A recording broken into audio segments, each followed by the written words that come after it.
Terima kasih sudah mengklik video ini. Apa kabar sahabat Dirabila? Semoga kalian semua selalu dalam keadaan yang terbaik. Di video kali ini, kita akan membahas sebuah kasus yang terjadi di Banjarmasin, Kalimantan Selatan pada Juni 2021. Sebuah peristiwa tragis yang melibatkan seorang ibu muda berusia 34 tahun yang harus meregang nyawa secara mengenaskan dengan kondisi tubuh terbakar dan terpisah dari kepalanya. Lagi-lagi yang membuat kasus ini begitu mengejutkan, pelaku bukanlah orang asing yang benar-benar jauh, melainkan seseorang yang sempat berinteraksi intens dengannya di malam terakhirnya. Bagaimana tragedi ini bisa terjadi? Apa motif sebenarnya di balik peristiwa ini? Mari kita telusuri kronologi lengkapnya. Hanya di Dirabila.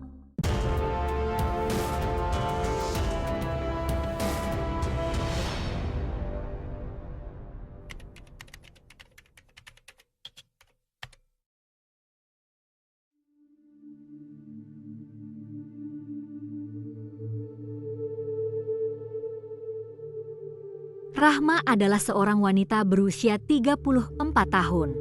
Di kesehariannya, ia merupakan seorang istri dari Yogi Hidayat dan ibu dari 2 anak yang masih sangat kecil. Anak pertamanya baru berusia 1 tahun 4 bulan, sementara si bungsu masih bayi berumur 3 bulan.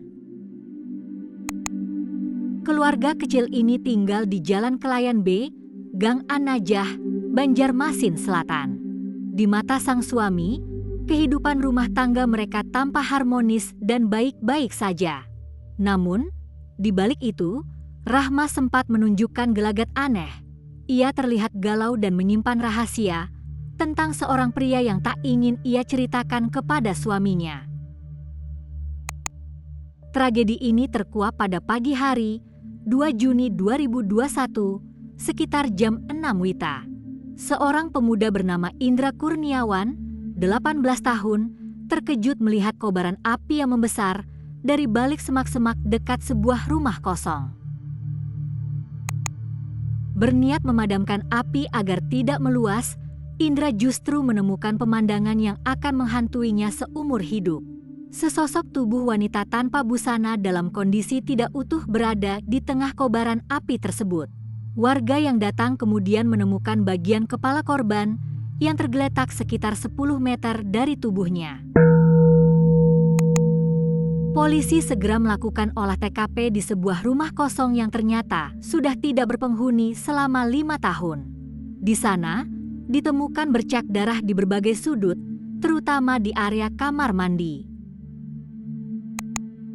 Selain jenazah yang terbakar, polisi mengamankan barang bukti berupa pakaian korban, 1 paket belanjaan berisi popok bayi dan susu, serta 1 buah jerigen 5 liter yang tercium aroma minyak tanah menyengat.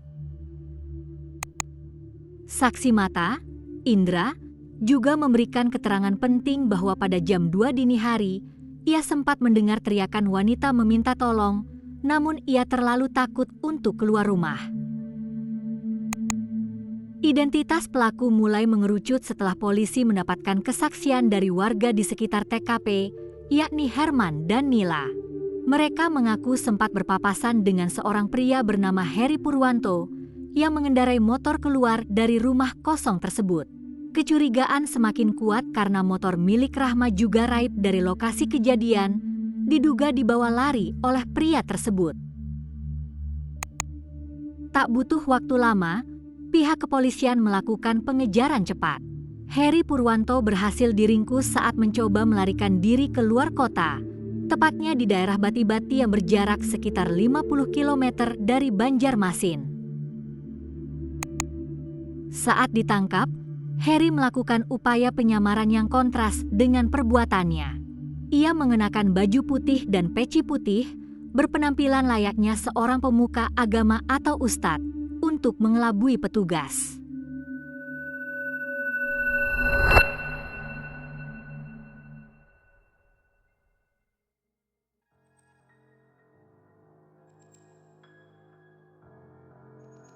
Heri Purwanto ternyata adalah seorang residivis kasus penyalahgunaan obat terlarang yang pernah dipenjara selama 5 tahun.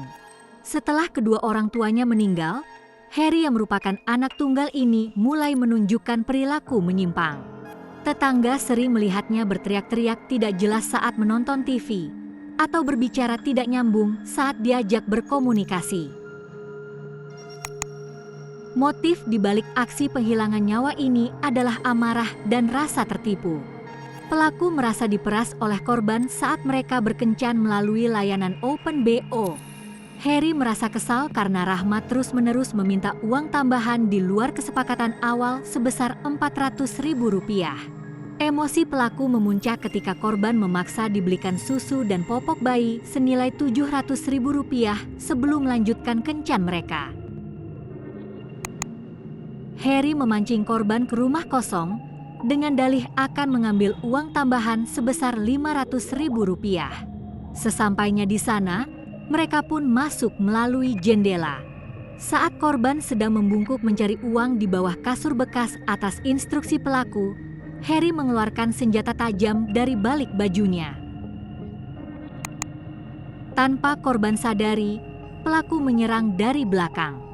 Meski senjata tajam yang digunakannya tumpul, Heri terus mengayunkannya berkali-kali ke leher korban. Rahma sempat memohon, "Tolong sayang, sakit sayang," dan mencoba melawan hingga mereka terjatuh.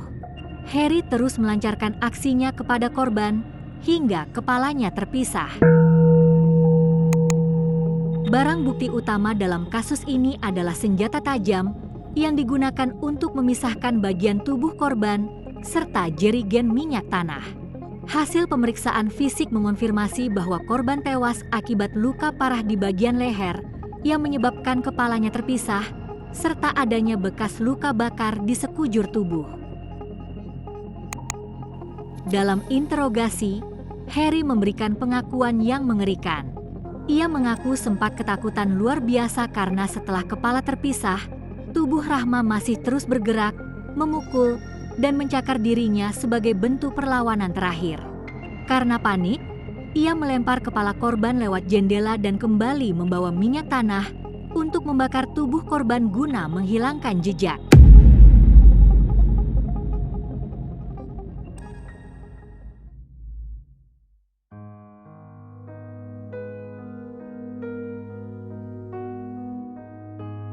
Suami korban, Yogi, sangat terpukul saat mengidentifikasi jenazah istrinya di RSUD Ulin, Banjarmasin. Meski dilingkupi amarah besar, ia memilih menyerahkan seluruh proses hukum kepada pihak berwajib. Keluarga tidak hanya harus menghadapi duka kehilangan, tapi juga kenyataan pahit mengenai alasan di balik kepergian Rahma malam itu. Kasus ini dikategorikan sebagai aksi penghilangan nyawa secara berencana. Pada Selasa, 28 Desember 2021, Majelis Hakim Pengadilan Negeri Banjarmasin menjatuhkan vonis penjara seumur hidup kepada Heri Purwanto. Pelaku yang mengikuti persidangan secara virtual menyatakan menerima keputusan tersebut dan menyesali perbuatannya. Tragedi ini menyisakan luka mendalam bagi dua anak kecil yang kini harus tumbuh tanpa belayan seorang ibu. Sebuah pengingat pahit tentang bagaimana emosi yang tak terkendali dan lingkaran gelap kriminalitas bisa menghancurkan banyak nyawa dalam satu malam. Semoga anak-anak korban tumbuh menjadi pribadi yang baik dan kuat di masa depan. Menurut kalian, apakah vonis seumur hidup sudah cukup adil untuk kekejaman yang dilakukan pelaku? Tulis pendapat kalian di kolom komentar. Jangan lupa like dan subscribe untuk terus mengikuti kisah-kisah kriminal nyata lainnya. Dan sampai jumpa di video selanjutnya.